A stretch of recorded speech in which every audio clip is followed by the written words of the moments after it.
Thank you for joining us for our presentation on Pope Francis' Apostolic exhortation, Gaudete et Exsultate, and how it can influence the life of a parish and the individual. Our presenter today is Dr. Ian Boxall, a member of the faculty of the School of Theology and Religious Studies at the Catholic University of America. Dr. Boxall studied theology at the University of Oxford, where he earned his doctorate of philosophy. Dr. Boxall taught New Testament at Chichester Theological College and at the University of Oxford, where he was senior tutor and tutorial fellow in the New Testament at St. Stephen's House. Dr. Boxall joined the faculty of the Catholic University of America in 2013. Dr. Boxall is currently working on the International Critical Commentary on the Book of Revelation and the Blackwell Bible Commentary on Matthew. Dr. Boxall's presentation is entitled A Portrait of the Master, the Beatitudes in Matthew's Gospel. Thank you once again for joining us. There's a golden thread running through Pope Francis's Gaudete et Exsultate, which is already introduced in those very first words, those words which give the document its Latin title, Gaudete et Exsultate, rejoice and be glad. Rejoice and be glad, for your reward will be great in heaven. Thus they persecuted the prophets who were before you. And then the thread is picked up again more substantially in the third chapter, entitled In the Light of the Master, and repeated again and again throughout the document. That thread, of course, is the Beatitudes, or more precisely, the Beatitudes as Matthew presents them to us. Those words, rejoice and be glad, come at the very climax of Matthew's Beatitudes. As things begin to get personal, Jesus moves from the third person, blessed are the poor in spirit, blessed are those who mourn, blessed are the meek, blessed are those who hunger and thirst after righteousness. He moves from the third person to the second person. Blessed are you when people abuse you and persecute you on my account. So I've been asked to speak specifically about these Beatitudes in Matthew's Gospel. How does Matthew shape the Beatitudes? What do they mean? And more importantly, how do they help us to live the Christian life more wisely? How might our parishes be affected, influenced by a deeper understanding of these Beatitudes in Matthew's Gospel? If Pope Francis in Gaudete et Exsultate is reproposing the universal call to holiness in a practical way, as he says, then in very concrete terms he invites us to come back to the Beatitudes. The Beatitudes, he says, present to us a portrait of the Master, which we are called to reflect in our daily lives. A beautiful phrase, a portrait of the Master, which we are called to reflect in our daily lives. Well, I want to explore this portrait in three stages. First of all, I want to think about what is distinctive about Matthew's Beatitudes. Then I want to explore how they fit into the wider picture of Matthew's Gospel. And then finally, I want to think of some concrete examples from our history, and particularly from Christian art, where the Beatitudes have been presented in ways which help ordinary Christians live their Christian life more faithfully. But all the time having in mind this question, what do they do for us? How do they challenge us? Particularly, how do they challenge us in this very difficult time in the life of the Church, when the spirit of the Beatitude seems very far from most people's minds? So what's distinctive about the Beatitudes in Matthew?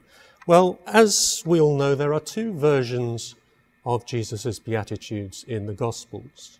A shorter version in Luke, 4 Beatitudes, and the more famous version in Matthew, with 9 Beatitudes.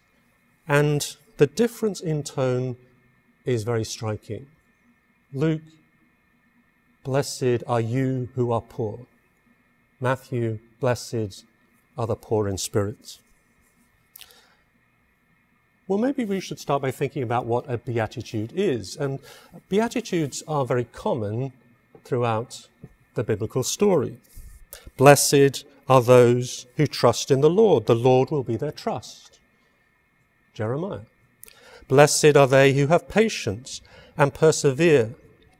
Daniel. Blessed is the man who does not walk in the counsel of the wicked, nor stand in the way of sinners. The psalmist, again in the Psalms, blessed is the one whose fault is removed, whose sin is forgiven. And then in the book of Sirach, happy those who meditate on wisdom, whose sin is forgiven. You may have noticed the variation of translation, both coming from the New American Bible. Some translations, blessed, other translations, happy. Which raises the question of how best to translate the word, the Greek word makarios, that Matthew uses. And it's worth noting that this is a different word from the word normally used to describe God blessing someone, or a priest blessing someone. So we have a range of alternative translations. Happy, fortunate, honourable. Happy are the poor in spirit, for theirs is the kingdom of heaven. Fortunate are they who mourn, for they will be comforted. Honourable are the meek, for they will inherit the earth. They might sound a bit jarring to you, because so many English translations have opted for the word blessed. It's become instinctive for us. But these alternative translations might actually bring us closer to what Jesus, to what Matthew is seeking to convey. There are other possibilities. The British New Testament scholar Richard France has suggested that the best modern equivalent of blessed is the Australian good on ya. That may jar even more. The American biblical scholar Jonathan Pennington has recently suggested that flourishing is a better translation of makarios. Flourishing are the poor in spirit. To convey the sense that Beatitudes describe, to quote Pennington, the happy state of the one who lives wisely. The happy state of the one who lives wisely. Flourishing, happy, blessed, despite appearances to the contrary, because of what they are promised by God. Being comforted, inheriting the earth, seeing God, being called children of God, possessing the kingdom. Well, whatever translation we go for, let's now return to Matthew's Beatitudes. And as a way in, I want to suggest that we need to pay attention to 3 things. Location, location, location.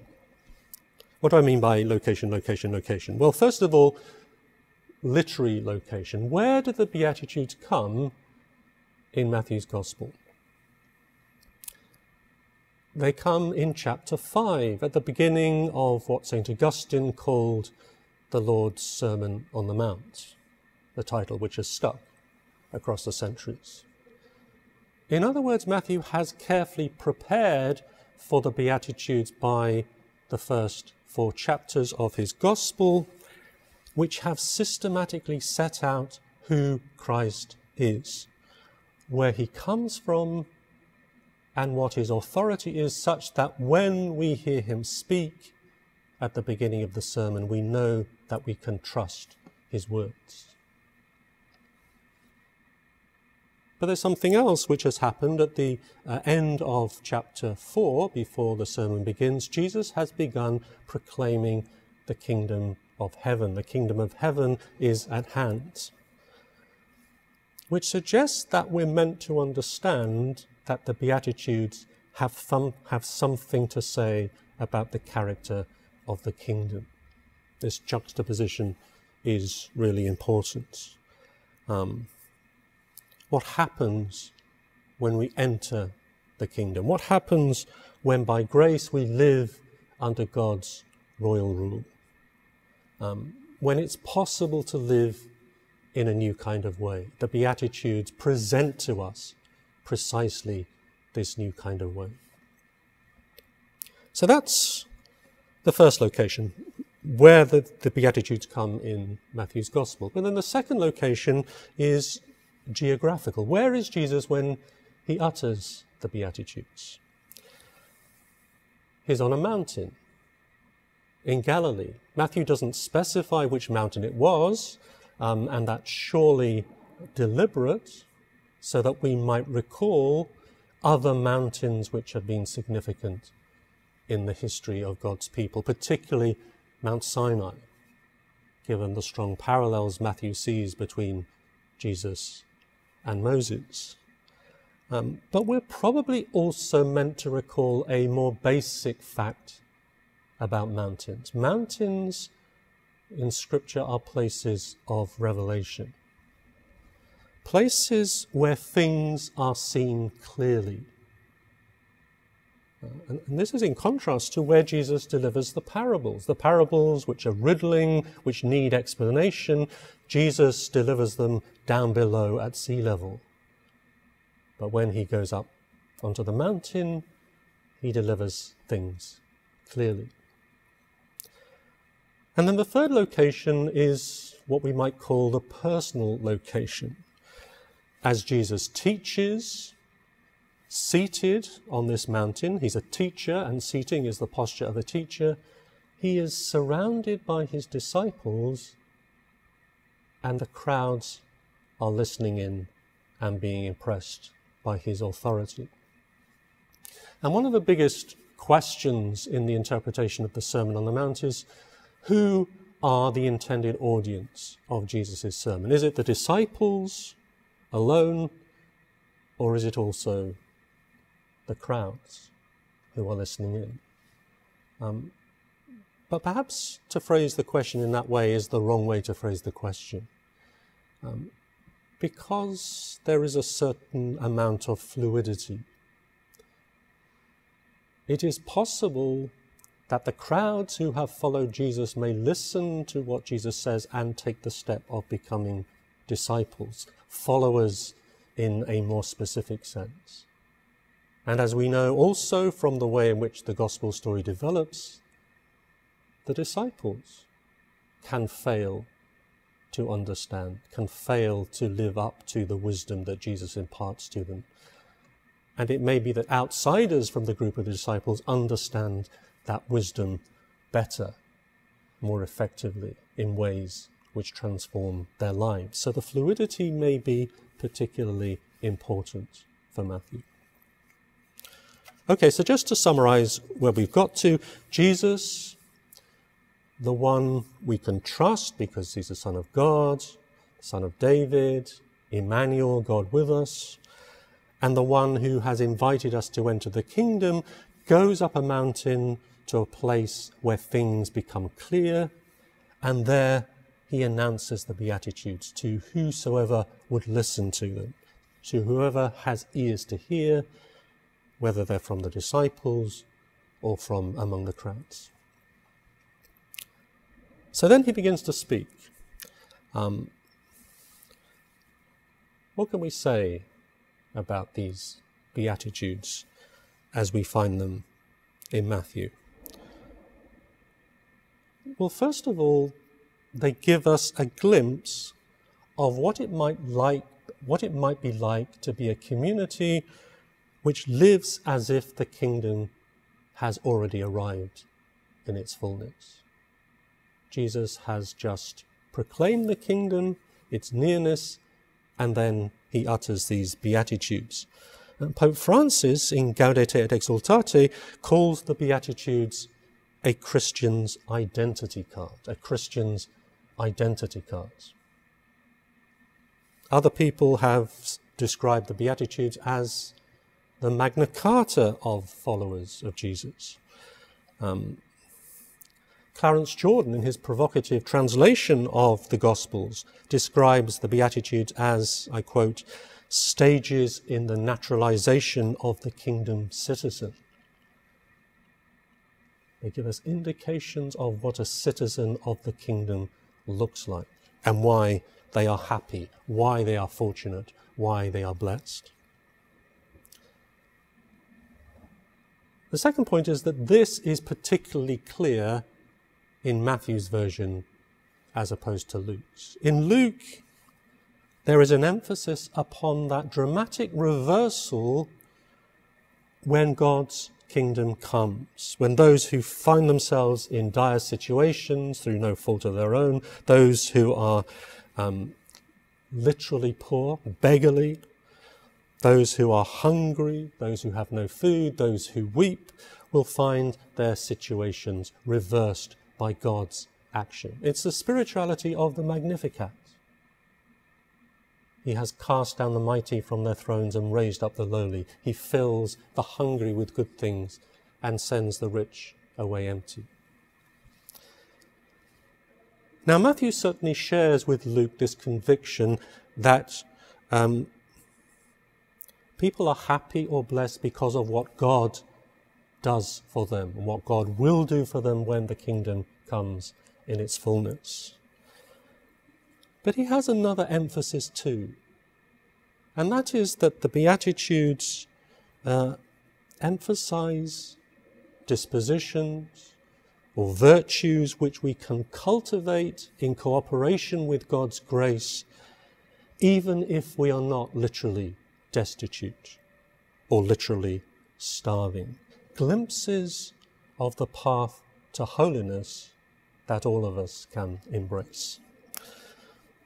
So happy are the poor in spirit. Not the poor, but the poor in spirit. Being poor in spirit is more than being materially poor. Although, of course, in the story of the gospel, the disciples have left everything to follow Jesus. So they have become poor.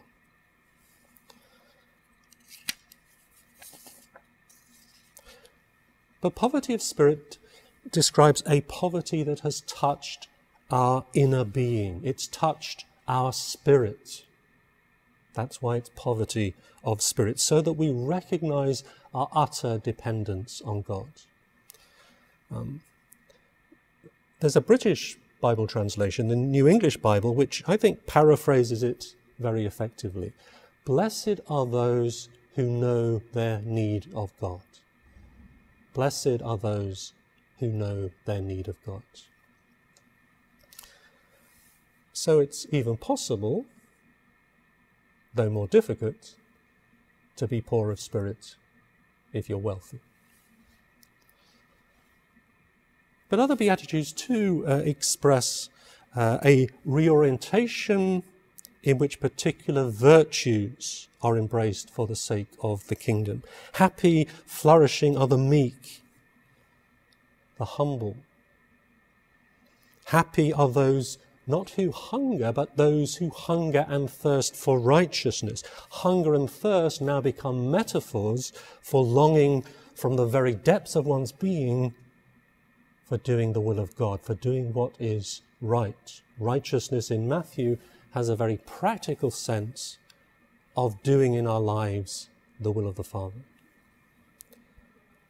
Happy, flourishing are the merciful, the clean of heart, those with a single-hearted or single-minded devotion to God and to his kingdom. Happy are the peacemakers. One can choose to show mercy. One can choose to cultivate purity of heart. One can choose to sow peace rather than discord. So there's a very particular emphasis in Matthew's Beatitudes. But the third point is that the Beatitudes would have sounded utterly shocking to Jesus' contemporaries. Utterly counterintuitive. These are not the ways in which the ancient world thought of happiness or blessedness. part of our difficulty may be that we know the Beatitudes so well, so they've lost some of that shock value. Or perhaps in our heart of hearts, deep down, we know that they are just too counterintuitive. Do we really believe that poverty of spirit, meekness, purity of heart, mercy, peacemaking will lead to human flourishing? Or do we think that these are impractical or just a bit naive for real life? Do we still struggle with the Beatitudes? And particularly when we move on to that 9th Beatitude, which gives the title for Exsultate et Gaudete et Exsultate, blessed are you when they insult you and persecute you and utter every kind of evil against you falsely because of me. Rejoice and be glad, for your reward will be great in heaven. Thus they persecuted the prophets who were before you. If we show our Christian identity card, to paraphrase Pope Francis, if we embrace the spirit of the Beatitudes, poor in spirit, mourning, meek, hungering and thirsting after righteousness or justice, merciful, clean of heart, committed to making peace, then we might find ourselves being ridiculed at best. How many people really think that being meek or making peace is the way to make your way in the world? How many of us think it's the way to make your way in the church? So we might at least find ourselves being ridiculed, but we will possibly also find ourselves being persecuted. Which brings me to the bigger picture. How do the Beatitudes fit within the bigger picture of Matthew's Gospel? Well, most obviously, they fit because Matthew's Gospel, like any Gospel, is the story of Christ, the story of Jesus. And as I've already quoted, Pope Francis writes in Gaudete et Exsultate, in the Beatitudes we find a portrait of the Master which we are called to reflect in our daily lives. And when we read Matthew's story of Jesus, we find again and again the Beatitudes writ large. Jesus, as Matthew presents him to us, is the living parable of mercy. He loves to cite that passage from the prophet Hosea, I desire mercy and not sacrifice. Jesus is meek and humble, most explicitly typified in his entry into Jerusalem, not on a powerful war horse, but on a colt and a foal. The antithesis of the warrior king coming in victory after conquering the enemy. He's a humble king who teaches us so much about true leadership and true power. Jesus mourns. He mourns for the city of Jerusalem once he has entered it. And Jesus is the consummate peacemaker who refuses violence or power when it's offered to him, even though he knows that that will mean a metaphorical sword, hostility, rejection, and a divided response to his message. If you want to see the Beatitudes put into action, then read any story of Jesus found in the pages of Matthew's Gospel. And what holds for Jesus holds for his disciples. Jesus invites us in Matthew's Gospel to learn from this portrait so as to reflect it in our own lives. Take my yoke upon you and learn from me, for I am meek and humble of heart, and you will find rest for your souls. And then the reassuring, for my yoke is easy and my burden is light. But there's also a warning in Matthew's Gospel when we locate the Beatitudes in the wider narrative. It's often noted that Luke's Beatitudes have corresponding woes. Blessed are you who are poor, but woe to you who are rich. Blessed are you who are now hungry, but woe to you who are filled now. Blessed are you who weep now, but woe to you who laugh. If Beatitudes are about human flourishing, then woes are the opposite, non-flourishing. Well, what's less frequently noted is that Matthew also has corresponding woes, except they are separated from the Beatitudes by 18 chapters. Jesus begins his first sermon, first of 5 sermons found in Matthew's Gospel, the Sermon on the Mount, with the Beatitudes. And before his final 5th sermon, as he has entered Jerusalem, he utters a series of woes against the scribes and Pharisees. Jesus' ministry, in other words, is bookended by Beatitudes at the beginning and woes at the end. Okay, so what are those woes? The woes are uttered against those who bind heavy burdens and place them on other people's shoulders, who use keys to lock people out of the kingdom rather than to open for them, who neglect the weightier matters of the law, justice, mercy, and faithfulness. By the time that Matthew writes his gospel, the Pharisees have become the de facto leaders of the Jewish synagogue after the destruction of the temple by the Romans, holding increasing authority in synagogues. And the scribes, people who wrote, the professional secretaries, and therefore the authoritative interpreters of the law. So we might think that the woes are addressed to those outside the church, those who do not belong to the disciples of Jesus. But New Testament scholars think that these woes are not purely or even primarily directed towards the scribes and the Pharisees, towards Jewish leaders outside the church. They're unlikely to have wanted to read Matthew's Gospel in any case. Perhaps the real focus of the woes is a warning to those who exercise authority or have some kind of other authoritative role within the church.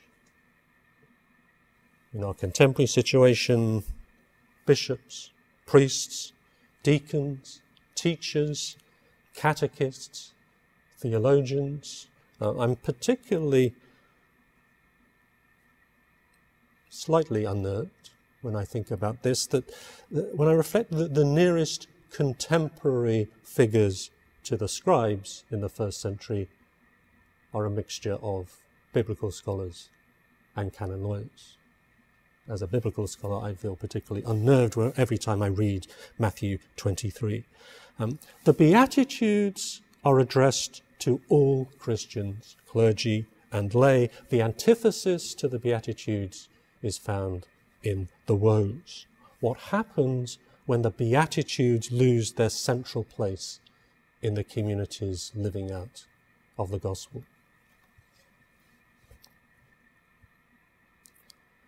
Well, I've spoken about the Beatitudes in Matthew. I've spoken about how they might fit into the broader picture of Matthew's gospel. But I want to finish by delving back into our tradition to reflect on some of the concrete ways in which connections have been made between Matthew's Beatitudes and the life of ordinary Christians. When have we used Matthew's gospel, Matthew's version of the Beatitudes effectively? And I want to suggest we can learn from the liturgy and we can learn from Christian art. First of all, the liturgy. There's a well-established tradition, at least in the Western Church, it's already there in the Middle Ages, of reading Matthew's Beatitudes at the Mass for the Feast of All Saints, indicative of the universal call to holiness. If you want to know what it means to be holy, if you want to know what it means to be a saint, then contemplate the Beatitudes.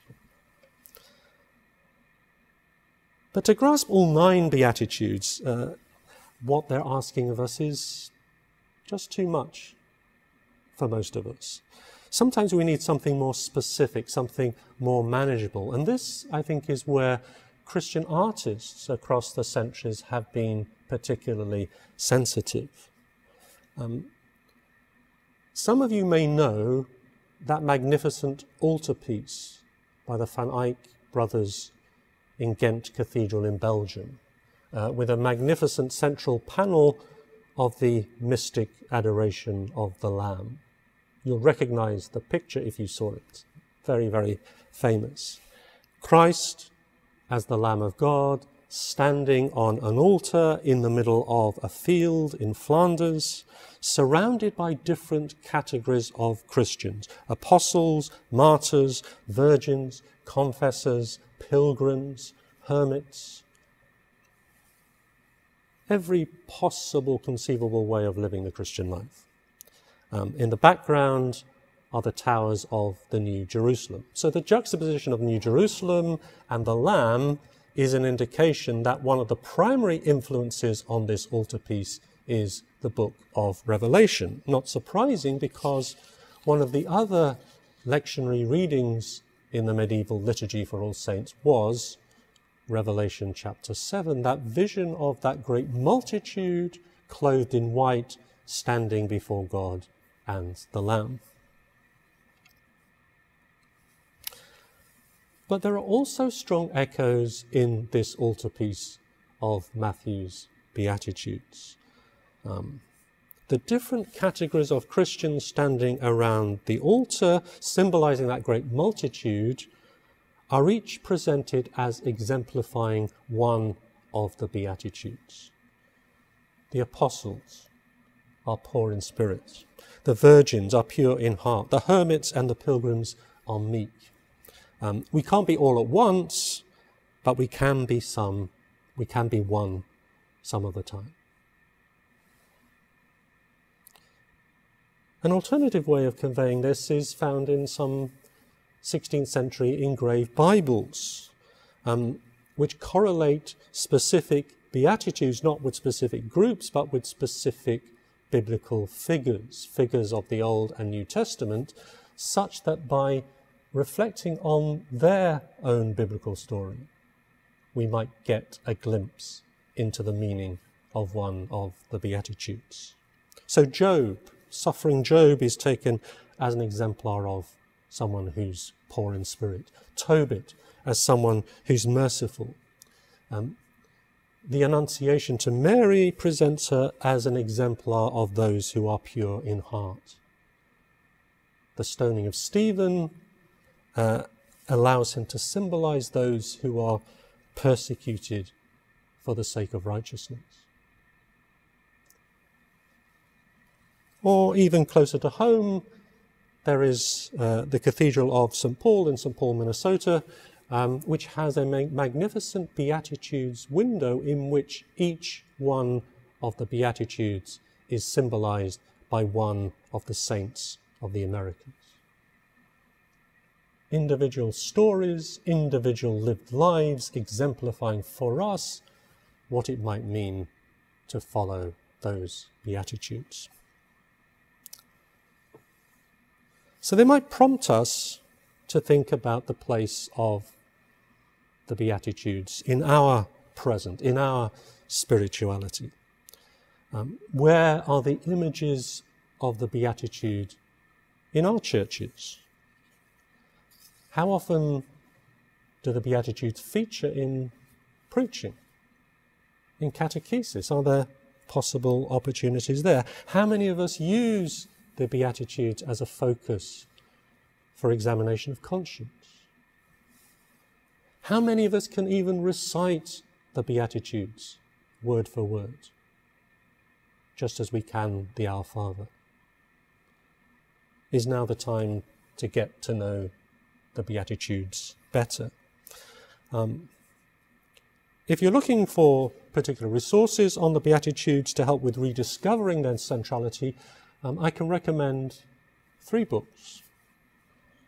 The first is by Father Frank Matera, a little book, profound but very accessible, written specifically for those who want to find ways of connecting Jesus' teaching with their own lives. A little book called The Sermon on the Mount, the perfect measure of the Christian life. Or there's a slightly larger book by Father Michael Crosby, a Capuchin friar, The Spirituality of the Beatitudes, the result of Father Michael's preaching retreats specifically on the Beatitudes over the years. And then, a bit more challenging, but certainly well worth it for those who can persevere, is the book by the scholar I mentioned earlier, Jonathan Pennington, The Sermon on the Mount and Human Flourishing. So there are resources out there, but written books are no substitute for the living books. Which brings us back finally to Pope Francis and Gaudete et Exsultate. Pope Francis, when he's talking about the Beatitudes, talks about what he calls the saints next door. Holiness found in our next door neighbours, those who living in our midst reflect God's presence. It may well be next door neighbours, but it may be parents, children, friends, teachers, clergy, religious. Who are those people you have known who have taught you about the Beatitudes? Not through what they said, but how they lived their lives. Who taught you what poverty of spirit might mean? Who taught you about single-minded purity of heart? Who are those who've shown in their lives meekness or peacemaking, shown you that these things are not naivety, but actually true wisdom? Who are those who have taught us what it means to learn from the portrait of Jesus? And how might they inspire us on our pilgrimage towards holiness, so that perhaps others may come to see us, as well as them, as the saints living next door?